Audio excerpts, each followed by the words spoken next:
आस्था अपने परिवार की इकलौती बेटी थी।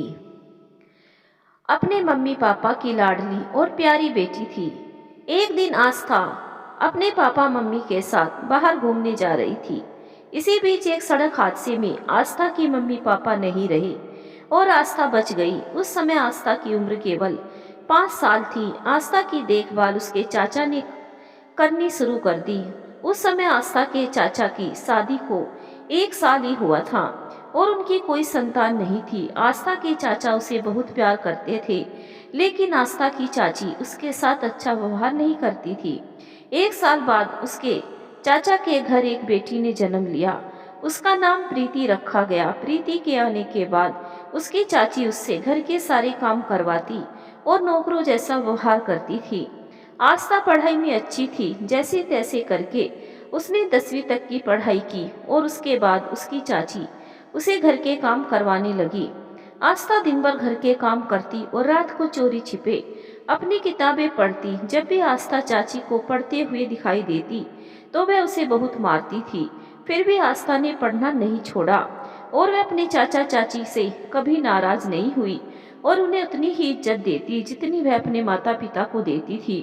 एक दिन आस्था ने प्रीति को कहा, प्रीति तुम मेरी थोड़ी मदद कर दो, आज मैं बहुत थक गई हूँ। और प्रीति ने जाकर अपनी मम्मी को कहा कि आस्था मुझे काम करने को कह रही है। इतना सुनते ही आस्था की चाची ने आस्था को बहुत डांटा और उसे एक डंडे से बहुत मारा।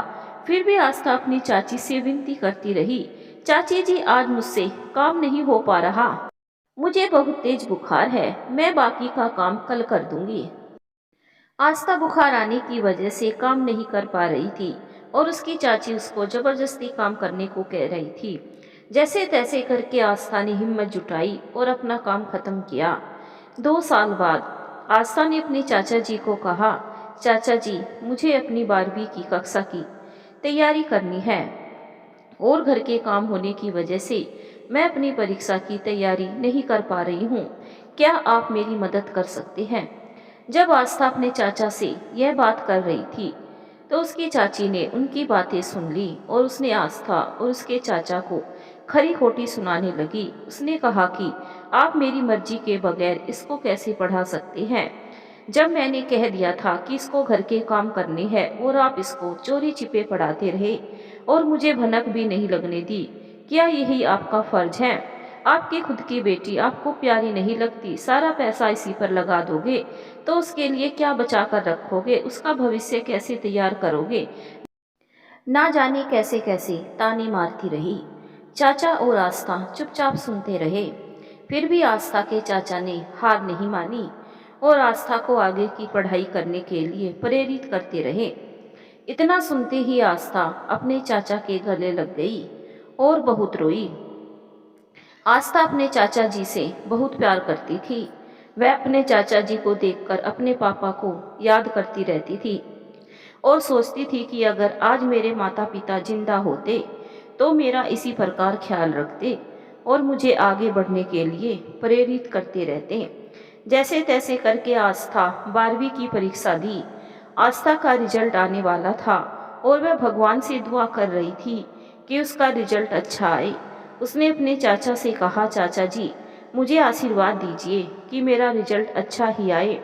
थोड़ी देर बाद आस्था अपने चाचा के साथ इंटरनेट पर अपना रिजल्ट देख रही थी और उसकी खुशी का ठिकाना नहीं था जब उसने पाया कि वह राज्य में प्रथम स्थान प्राप्त किया है। आस्था का रिजल्ट देखकर आस्था के चाचा जी का सीना चौड़ा हो गया। उसने आस्था को गले से लगाया और मुबारकबाद दी। जब आस्था की चाची को पता चला कि आस्था ने पूरे राज्य में प्रथम स्थान प्राप्त किया है, वह मन ही मन खुश तो बहुत हुई, लेकिन उसने आस्था के सामने खुशी जाहिर नहीं की। अंदर जाकर अपनी बेटी प्रीति को कहने लगी, देखो प्रीति, आस्था घर का सारा काम करती है और फिर भी अपनी पढ़ाई को इतने अच्छे तरीके से कर रही है और तुम हो कि सारा दिन मोबाइल पर लगी रहती हो। इतनी सारी सुविधाएं देने के बावजूद भी तुम अपनी पढ़ाई में इतना अच्छा रिजल्ट नहीं ला पा रही हो। इतना सुनते ही प्रीति का पारा 7वें आसमान पर पहुंच गया और जोर जोर से चिल्लाने लगी, अब तुम भी पापा की तरह उसी का पक्ष लेने लग जाओ। वह हमारे घर में एक नौकरानी की तरह रहती है और उससे मेरी बराबरी मत करो। मुझे उससे कोई लेना देना नहीं, उसको जो करना है करे। इसकी बातें सुनकर आस्था की चाची की आंख भर आई। मन ही मन सोचने लगी, किस बेटी को इतने अच्छे पालन पोषण कर रही हूँ, मुझे आंखें दिखा रही है। एक तरफ आस्था है कि मुझसे ऊंची आवाज में बात नहीं करती और जो भी बोलती हूँ वही काम करती है। उसका अंदर ही अंदर पछतावा होने लगा, लेकिन अपनी ईगो को नहीं मार सकी। कुछ साल बाद आज आस्था एक अच्छे मुकाम पर पहुंच गई। वह पढ़ लिख कर डॉक्टर बन गई थी। दूसरी तरफ प्रीति एक अमीर बाप की बिगड़ेल बेटी की तरह व्यवहार करने लगी। जो मन में आता वही करती। प्रीति ने अपने माता पिता का जीना दूभर कर दिया था। रात रात भर पार्टियां करके आती। उसके साथ साथ उसने नशा करना भी शुरू कर दिया था। एक दिन आस्था की चाची ने आकर आस्था से बात की। कहा कि तुम जाओ तो प्रीति से बात करके उसे कुछ समझा सकती हो सके तो उसको उसके भविष्य की अच्छी सलाह दो। अपनी चाची के कहने पर आस्था प्रीति से बात करने के लिए जाती है। आस्था प्रीति को समझाने की कोशिश करती है, प्रीति जो तुम कर रही हो और तुम्हारे भविष्य के लिए अच्छा नहीं है। चाचा चाची तुम्हारे इस व्यवहार से बहुत परेशान हो रहे हैं। यह तुम्हारा जीवन है, तुम इसे क्यों बर्बाद करने पर तुली हो। तुम अपनी पढ़ाई पर ध्यान दो और अच्छे मार्क्स लाना कर अपना जीवन बनाओ। बजाय इसकी बात सुनने के आस्था के ऊपर चिल्लाती है, तुम कौन होती हो मुझे यह सब बताने वाली। मुझे अपने भविष्य के बारे में अच्छे से पता है और मैं क्या कर रही हूँ यह मुझे पता है। मुझे तुम्हारी जरूरत नहीं है। और आस्था को अपने कमरे से जाने के लिए कहती है। तुम मेरे कमरे से जाओ। आस्था का हाथ पकड़कर उसे अपने कमरे से बाहर निकाल देती है।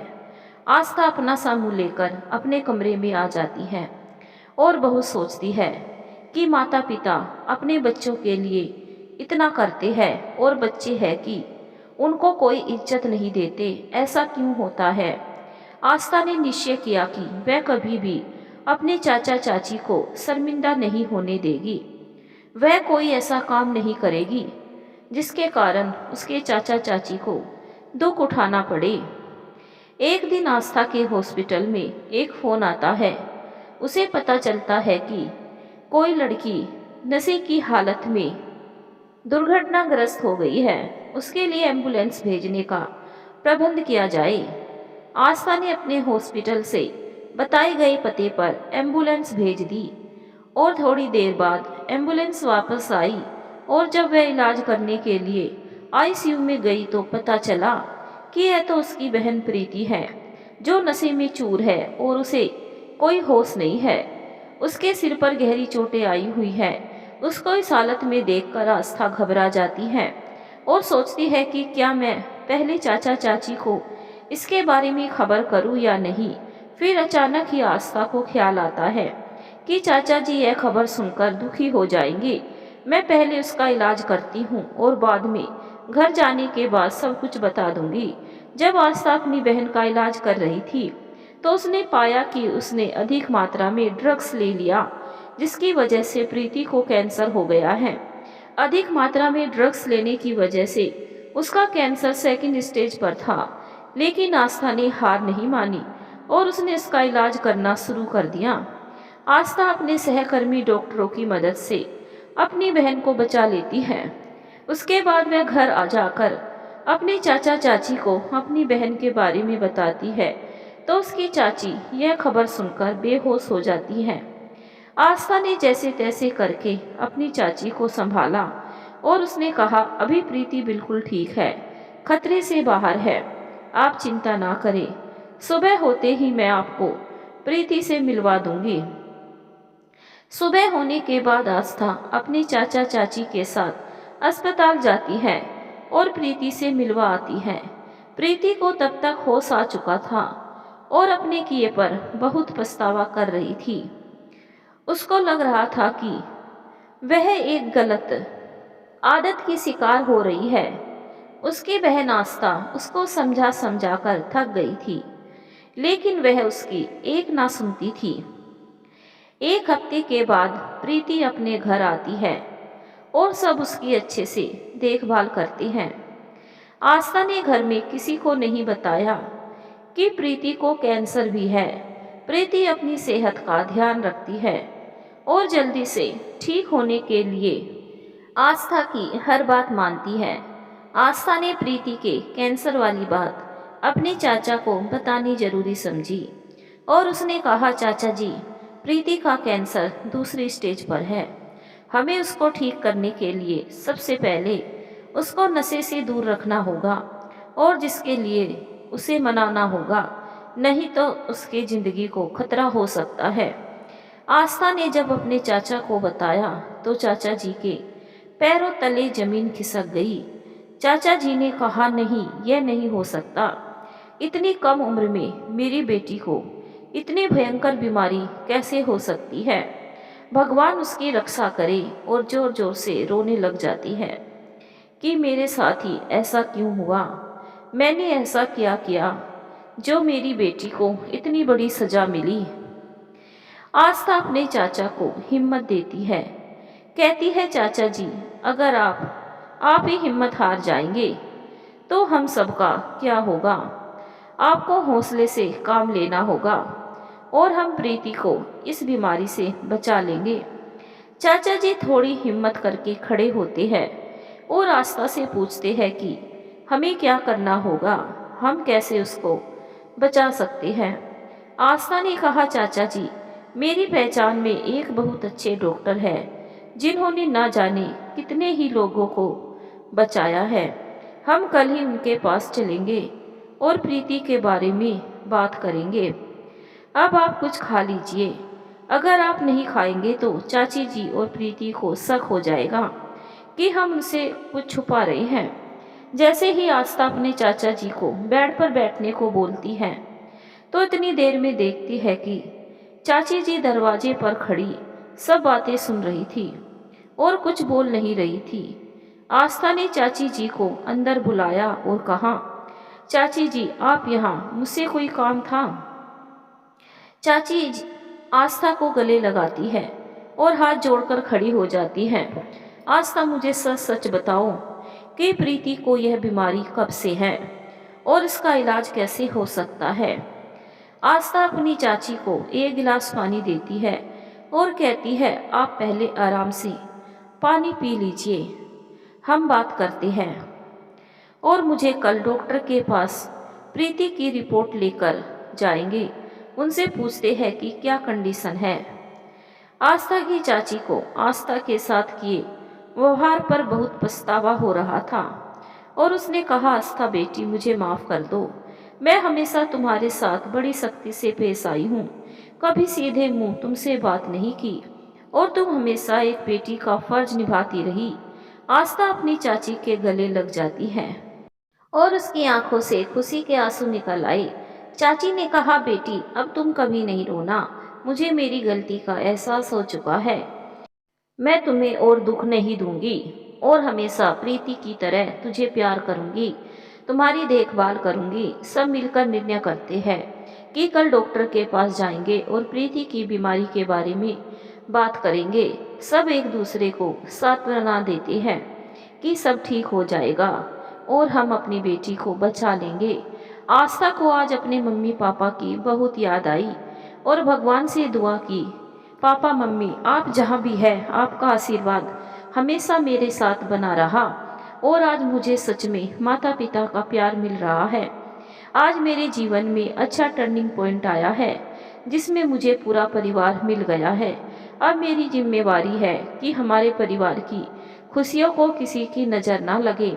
सुबह होते ही सब लोग डॉक्टर के पास जाने के लिए तैयार होते हैं, लेकिन आस्था ने अपनी चाची को कहा, चाची, अगर आप भी हमारे साथ चलोगी तो प्रीति को शक हो जाएगा और अभी वह इस हालत में नहीं है कि हम उसको उसकी बीमारी के बारे में बता सकें। अच्छा होगा कि आप घर पर रुके और उसका ध्यान रखें। मैं और चाचा जी डॉक्टर से मिलकर आते हैं और आपको हर बात बता देंगे। आप चिंता ना करें, हम आपसे कुछ नहीं छुपाएंगे, जो भी होगा सब आपके सामने रखेंगे। चाची को भी आस्था की बात ठीक लगी और उसने घर पर रहना ही अच्छा समझा। आस्था और उसके चाचा जी डॉक्टर से मिलने के लिए जाते हैं। अस्पताल में पहुंचकर आस्था ने डॉक्टर नवीन को फ़ोन किया और पूछा, मुझे आपसे अभी मिलना है, बहुत इमरजेंसी है, अगर हो सके तो क्या मैं आपसे मिल सकती हूँ। डॉक्टर नवीन ने कहा, हाँ आस्था जी, आप अभी आ सकते हो, क्योंकि अभी मैं अस्पताल में ही हूँ और व्यस्त नहीं हूँ। आस्था ने डॉक्टर नवीन को प्रीति की रिपोर्ट दिखाई। रिपोर्ट देखने के बाद डॉक्टर नवीन ने कहा, आस्था जी, मैं आपसे कुछ छुपाऊंगा नहीं, लेकिन आपकी बहन की हालत बहुत नाजुक है, हमें जल्द से जल्द उनका इलाज शुरू करना होगा, नहीं तो बहुत देर हो जाएगी और इसके लिए मुझे मरीज से मिलना होगा। चाचा जी ने कहा, डॉक्टर साहब, हमने प्रीति को अभी तक कुछ नहीं बताया है। मैं आपसे इस बात को छुपाना नहीं चाहता हूँ कि वह बहुत नशा करती है, किसी की बात नहीं मानती, एक बहुत जिद्दी और घमंडी लड़की है। आप कैसे भी करके मेरी बेटी को बचा लीजिए, अब हमें आपसे ही उम्मीद है। और चाचा जी हाथ जोड़कर खड़े हो जाती है। चाचा जी की बात सुनकर डॉक्टर नवीन ने बड़ा अफसोस जाहिर किया कि आजकल के बच्चे अपने जीवन से कितना बड़ा खिलवाड़ करते हैं, अपनी जिंदगी को दांव पर लगाकर नशे की हालत में चूर रहने लगे हैं। डॉक्टर नवीन ने चाचा जी को सांत्वना दी और कहा, आप चिंता ना करें, हम अपनी तरफ से पूरी कोशिश करेंगे। आप एक बार प्रीति को मेरे पास ले आइए, फिर मैं देखता हूँ, कोशिश करता हूँ उसको समझाने की, जितना हो सकेगा हम उसको समझाएंगे और भगवान से दुआ कीजिए कि उसको हमारी बात समझ आए और अपनी ज़िंदगी सही ढंग से जीने लगे। चाचा जी और आस्था डॉक्टर से कल आने की बात करते हैं और उनसे विदा लेकर अपने घर की ओर चल पड़ते हैं। आस्था और उसके चाचा जी घर आ जाते हैं। घर पहुंचकर चाची जी उनसे पूछने लग जाती है कि डॉक्टर ने क्या कहा, क्या प्रीति ठीक हो जाएगी। चाचा जी ने कहा, पहले एक गिलास पानी तो पिला दो, उसके बाद बात करते हैं। पानी पीने के बाद चाचा जी ने कहा, तुम यहाँ बैठो। उनका हाथ पकड़कर बैठा लेते हैं। देखो तुम घबराओ मत, डॉक्टर ने कहा है कि हमें प्रीति को उनसे मिलवाना होगा, उसके बाद ही डॉक्टर हमें कुछ बता पाएंगे। चाची ने कहा, प्रीति को कैसे बताए कि उसे कैंसर है। अगर हमने उसको डॉक्टर के पास जाने के लिए कहा तो हमारी बात नहीं सुनेगी, उल्टा हम पर चिल्लाएगी। हमें कोई ऐसा रास्ता खोजना पड़ेगा जिसकी वजह से वह खुशी से तैयार हो जाए और हम उसे डॉक्टर के पास ले जा सकें। आस्था में बीच में टोकते हुए कहा, चाची जी, मैं प्रीति से बात करके देखती हूँ, शायद मेरी बात मान ले। आस्था अंदर चली जाती है। प्रीति के कमरे में जाकर आस्था ने प्रीति से उसका हालचाल पूछना शुरू किया। अब तुम्हें कैसा लग रहा है, और थोड़ी इधर उधर की बात करके उसका मन बहलाना शुरू किया। कुदरती आज अच्छे मूड में लग रही थी और बड़े प्यार से जवाब भी दे रही थी, हाँ मुझे अब अच्छा लग रहा है। आस्था ने थोड़ी हिम्मत बांधी। प्रीति ने कहा, देखो प्रीति, अभी मैं तुमसे एक बात कहने जा रही हूँ, तुम्हें उसे बड़े आराम से और बड़े धैर्य से सुनना होगा। प्रीति के चेहरे पर एक प्रश्नवाचक दृष्टि से आस्था को देख रही थी कि आस्था क्या कहने वाली है। उसने कहा, सुन, मुझे जल्दी बताओ, पहेलियां मत बुझाओ, मुझे यह सब पसंद नहीं, जो कहना है साफ साफ कहो। आस्था ने बड़े प्यार से प्रीति के सर पर हाथ रखा और कहा, प्रीति, तुम्हें सुनकर बहुत दुख होगा, लेकिन मैं तुम्हें यह बात बताए बिना भी नहीं रह सकती, क्योंकि यह तुम्हारी जिंदगी का सवाल है। प्रीति को फिर गुस्सा आने लग गया और वह चिल्ला कर बोली, तो मुझे बताने का कष्ट करोगी, ऐसे ही पहेली बुझाती रहोगी। अगर नहीं बताना चाहती तो मेरे कमरे से बाहर चली जाओ। आस्था ने कहा, देखो प्रीति, तुम्हारे इलाज के दौरान हमें पता चला है कि तुम कैंसर से पीड़ित हो। इतना सुनते ही प्रीति की आंखें फटी की फटी रह जाती हैं और वह एकदम से रिएक्ट करती है। यह नहीं हो सकता, तुम झूठ बोल रही हो, तुम मुझसे जलती हो, इसीलिए तुमने मुझे बेवकूफ़ बनाने के लिए इस बीमारी का बहाना लिया है। और वह जोर जोर से रोने लग जाती है। आस्था ने अपनी बहन का हाथ अपने हाथ में पकड़ा, उसे सांत्वना देते हुए कहा, प्रीति तुम मुझसे कितना भी गुस्सा हो जाओ, लेकिन सच्चाई नहीं बदल सकती। तुम्हें कैंसर ने घेर लिया है, लेकिन तुम घबराओ मत। हमने तुम्हारे इलाज के लिए एक बहुत अच्छे डॉक्टर से बात की है, जिसने तुम्हें कल मिलने के लिए बुलाया है। और वह एक बहुत ही जाने माने डॉक्टर है। उन्होंने बहुत से कैंसर पीड़ितों को ठीक किया है और तुम भी ठीक हो जाओगी। बहुत मशक्कत करने के बाद आखिरकार प्रीति डॉक्टर के पास जाने को तैयार हो जाती है। आस्था और प्रीति दोनों अपने कमरे से बाहर आकर अपने मम्मी पापा के पास बैठते हैं। प्रीति को देखकर उसके मम्मी पापा आशा भरी नज़र से उसको देखते हैं कि वह जल्दी से ठीक हो जाए और उसका भविष्य सुधर जाए। और सब लोग कल डॉक्टर से मिलने जाने के लिए तैयार हो जाते हैं। सब लोग प्रीति को लेकर डॉक्टर के पास पहुंचते हैं। डॉक्टर नवीन ने प्रीति से पूछा, आप कैसे हो? अभी आपकी तबीयत कैसी है? प्रीति ने कहा, पहले से बेटर फील कर रही हूँ, लेकिन कल मुझे मेरे घर वालों ने बताया कि मुझे कैंसर है और इसी सिलसिले में हम आपके पास आए हैं। डॉक्टर साहब मुझे बताइए कि मेरी यह बीमारी कितने दिन से है? डॉक्टर ने कहा, देखो प्रीति, तुम्हें सबसे पहले अपने शरीर का ध्यान रखना होगा। तुम एक समझदार लड़की हो, तुम्हें अपना भला बुरा अच्छे से पता है और जो तुमने गलत आदत पाल रखी है उसको छोड़ना होगा। उसको छोड़ना बहुत ज़रूरी है, नहीं तो तुम अपनी जिंदगी से हाथ धो बैठोगी। प्रीति ने कहा, मैं नशा करना नहीं चाहती, लेकिन मुझसे कंट्रोल नहीं होता। जब तक मैं ड्रिंक नहीं लेती हूँ मुझे बड़ी बेचैनी महसूस होती है और मैं फिर नशा कर लेती हूँ। डॉक्टर ने कहा कि हम इसमें आपकी मदद कर सकते हैं, लेकिन छोड़ना आपको ही पड़ेगा। डॉक्टर ने प्रीति को कहा, आप अंदर लैब में चलिए, हमें आपसे कुछ टेस्ट करने होंगे। डॉक्टर ने कुछ टेस्ट किए और प्रीति से बाहर इंतजार करने को कहा। 2 घंटे बाद डॉक्टर ने प्रीति और उसके परिवार वालों को अंदर बुलाया और कहा कि अभी मैंने कुछ टेस्ट किए हैं, जिससे हमें पता चला है कि प्रीति को ज़्यादा नशा करने की वजह से उसके फेफड़ों का कैंसर हुआ है। कुछ रिपोर्ट्स 3 दिन बाद मिलेगी। तब तक मैं कुछ दवाइयाँ दे रहा हूँ, जिससे प्रीति को नशा ना करने में भी मदद मिलेगी और थोड़ा आराम भी। डॉक्टर ने कहा, आप 3 दिन बाद आकर मुझसे मिले। आस्था ने पूछा, डॉक्टर नवीन, प्रीति ठीक हो जाएगी ना? डॉक्टर ने कहा कि आप भी एक डॉक्टर हो, हम अपनी तरफ से पूरी कोशिश करेंगे कि प्रीति जल्द से जल्द ठीक हो जाए। सब घर वापस आ गए। प्रीति को सब मिलकर समझाने लगे कि अभी भी टाइम है, अपने बारे में सोचो।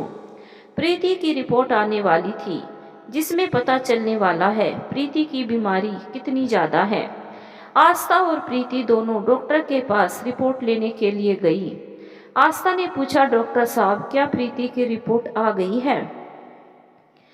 डॉक्टर ने कहा, हाँ जी, प्रीति की रिपोर्ट आ चुकी है, जिसमें हमें पता चला है कि प्रीति ड्रिंक के साथ साथ धूम्रपान भी बहुत करती है, जिसकी वजह से उसका एक फेफड़ा काफ़ी हद तक प्रभावित हुआ है। डॉक्टर ने प्रीति से कहा, देखिए प्रीति जी, आप कोई बच्ची तो नहीं है जिसको प्यार से समझाया जाए। आप अपना अच्छा बुरा सब समझ सकते हो। 3 दिन पहले भी मैंने आपको यही बात समझाई थी कि सबसे पहले अपनी ज़िंदगी देखिए। कुछ नहीं रखा है नशे की आदत में, यह सिवाय नुकसान के और कुछ नहीं देती और आपकी ज़िंदगी बर्बाद हो जाएगी। अगर आप ठीक होना चाहते हैं तो सबसे पहले आपको अपनी इस लत को छोड़ना पड़ेगा। डॉक्टर ने कहा कि आपका इलाज हमें अभी से शुरू करना होगा। प्रीति ने कहा, डॉक्टर नवीन जी, आप जैसा कहोगे मैं वैसा ही करूंगी। मुझे ठीक होना है। इस बीमारी के दौरान मैंने देखा कि मेरे परिवार वालों पर क्या बीत रही है। वो मुझसे बहुत प्यार करते हैं और मैंने उन्हें सिवाय दुख के कुछ नहीं दिया। कभी सीधे मुंह बात नहीं की और वह जोर जोर से सुबकने लगती है। रोते रोते एकदम से प्रीति की सांसें फूलने लगी और वह बेहोश हो गई। डॉक्टर ने जल्दी से प्रीति को वेंटिलेटर पर ले गए और उसे ऑक्सीजन लगाई। थोड़ी देर बाद प्रीति को होश आया। आस्था के साथ घर वालों को सामने देखकर वह चौंक गई। प्रीति ने पूछा कि पापा मम्मी आप यहाँ? हॉस्पिटल में तो मैं और आस्था आए थे, फिर आप लोग क्यों आए? पापा ने कहा, बेटा तुम्हारी तबीयत बिगड़ी देख आस्था ने हमें फ़ोन करके बताया और हमसे रहा नहीं गया तो हम दोनों भी आ गए। डॉक्टर ने कहा, देखिए इनके पास कोई एक ही रह सकता है। पापा ने कहा कि आस्था तुम अपनी चाची को लेकर घर जाओ, मैं यहाँ रुकता हूँ। आस्था ने कहा, नहीं चाचा जी, आप चाची के साथ घर जाइए, मैं सब संभाल लूँगी और किसी चीज़ की ज़रूरत होगी तो मैं आपको फ़ोन करके बता दूँगी। काफ़ी देर तक सलाह करते हुए आखिर में आस्था ही प्रीति के पास रुकी। 2 दिन बाद प्रीति अपने घर आ गई। 6 महीने होने को आए थे, लेकिन इस दौरान उसका कोई भी दोस्त उससे मिलने तक नहीं आया। प्रीति ने अपने इलाज के दौरान किसी प्रकार का कोई नशा नहीं किया और उसकी तबीयत में काफ़ी सुधार हो रहा था। प्रीति को एहसास हो गया कि आखिर परिवार ही सब कुछ है। आज प्रीति को अपने चेकअप के लिए अस्पताल जाना था। अस्पताल पहुंचकर डॉक्टर ने प्रीति से पूछा, अब आपको कैसा लग रहा है? प्रीति ने कहा, सर अब तो मुझे ऐसा लग रहा है मानो नई जिंदगी मिली हो। डॉक्टर प्रीति के कुछ टेस्ट करते हैं और कहते हैं कि 3 दिन बाद आकर मुझसे मिलो और अपनी रिपोर्ट्स ले जाना। 3 दिन बाद आस्था और प्रीति रिपोर्ट्स लेने के लिए जाती हैं। डॉक्टर ने कहा, प्रीति तुम्हारे लिए खुशखबरी है। प्रीति ने कहा, सर मुझे जल्दी बताओ। डॉक्टर ने कहा कि अब तुम काफ़ी हद तक ठीक हो गई हो। यह सब तुम्हारी बुरी आदत छोड़ने से ही संभव हो सका। प्रीति ने कहा, नहीं सर, इसका श्रेय मेरी बहन और मेरे परिवार और आपको जाता है, जिसकी वजह से आज मुझे एक नई जिंदगी मिली है। डॉक्टर को धन्यवाद देने के बाद दोनों बहनें खुशी खुशी घर पर आ जाती हैं।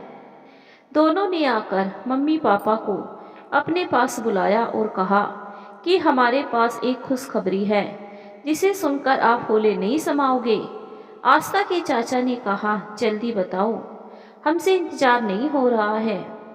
प्रीति ने आस्था को कहा, बहन तुम बताओ। आस्था ने अपने चाचा चाची को कहा, अब हमारी प्रीति काफ़ी हद तक ठीक हो गई है और उसकी आंखों से खुशी के आंसू निकल आती हैं। परिवार वाले सब एक दूसरे को गले लगाती हैं और इसी बीच प्रीति निकलकर एक कोने में जाकर बैठ जाती है। सब प्रीति के पास जाते हैं और पूछते हैं कि प्रीति क्या हुआ है तुम्हें? प्रीति अपने हाथ जोड़कर खड़ी हो जाती है और कहती है कि आप मुझे माफ़ कर दीजिए, मैंने आप लोगों को बहुत दुख दिए हैं। आस्था हो सके तो तुम भी मुझे माफ़ कर देना। तुम्हारे साथ हमेशा बुरा बर्ताव किया है और तुम हमेशा बड़ी बहन होने का फर्ज निभाती आई हो। आस्था ने अपनी बहन को गले लगाया और कहा, पागल हो गई हो क्या तुम? मेरी छोटी बहन हो और तुम्हारा ख्याल रखना मेरा फर्ज है। यह परिवार मेरा है और मैं अपने परिवार के लिए कुछ भी कर सकती हूँ। चाचा चाची ने मुझे बहुत प्यार दिया है, मुझे पढ़ाया लिखाया और मुझे इस काबिल बनाया कि मैं आज अपने पैरों पर खड़ी हूँ। यह सुनकर आस्था की चाची ने कहा, नहीं आस्था, यह सब तो तुम्हारी मेहनत का फल है। मैंने तो तुम्हें परेशान करने में कोई कसर नहीं छोड़ी थी। फिर भी तुमने कभी हिम्मत नहीं हारी और एक अच्छी बेटी बनकर अपना फर्ज निभाती रही। इतनी देर में चाचा जी ने कहा, अब क्या हम एक दूसरे को की शिकायतें करते रहेंगे, एक दूसरे से माफ़ी मांगते रहेंगे या इस खुशी के पल को सेलिब्रेट करेंगे? आज हमें एक नया परिवार मिला है जिसमें किसी के लिए कोई नफरत नहीं है, कोई बैर नहीं है। आज सही मायने में हमारा परिवार एक हुआ है और यह आस्था के जीवन का टर्निंग पॉइंट था। जहाँ वो पल पल प्यार के लिए तरसती थी, आज भगवान ने उसे भरपूर प्यार दिया। चाचा चाची के रूप में उसे मम्मी पापा मिल गए और अपनी छोटी बहन भी मिल गई। आस्था को आज एक परिवार मिल गया था, उसका अपना परिवार। धन्यवाद दोस्तों। कहानी पसंद आई हो तो वीडियो को एक लाइक और चैनल को सब्सक्राइब जरूर करें। कमेंट बॉक्स में अपनी राय जरूर लिखें।